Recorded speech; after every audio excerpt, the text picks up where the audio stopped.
Recording studio ला music brand.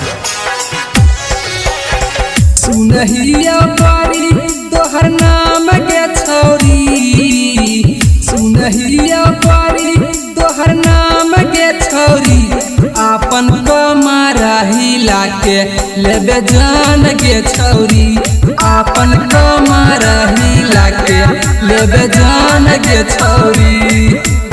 नाची नाची कर भी तो बेहान के छौरी, नाची नाची कर भी तो बेहान के छौरी, आपन कमरा हिला के लेबे जान के छौरी, आपन कमरा हिला के लेबे जान के छौरी।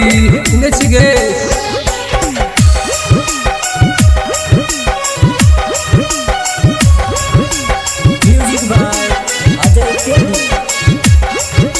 रिकॉर्डिंग स्टूडियो ला म्यूजिक ब्रांड।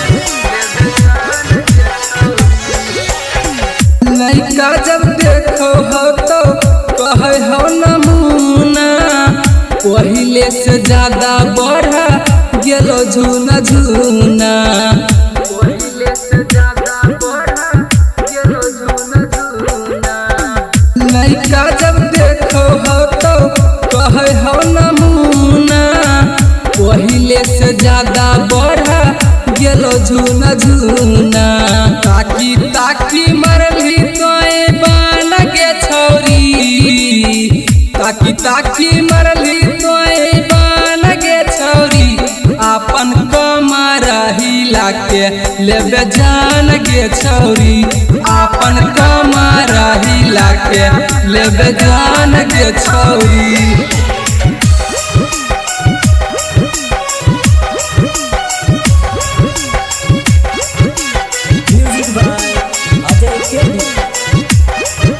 रिकॉर्डिंग स्टूडियो ला म्यूजिक ब्रांड।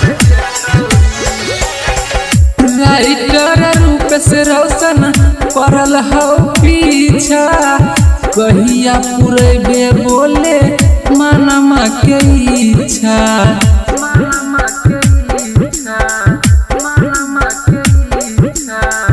राइटर रूप से रोशन पड़ल हो पीछा, कहिया पुरेबे बोले मानमा के इच्छा। सिंगर शिव नारायण पर ध्यान हो छौरी, सिंगर शिव नारायण पर ध्यान हो छौरी, आपन कमरा हिला के लेबे जान के छौरी, आपन कमरा हिला के लेबे जान के छौरी।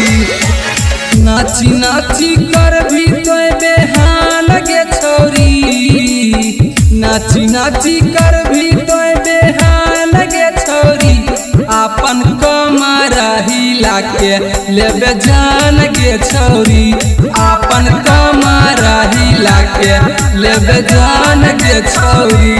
रिकॉर्डिंग स्टूडियो ला म्यूजिक ब्रांड।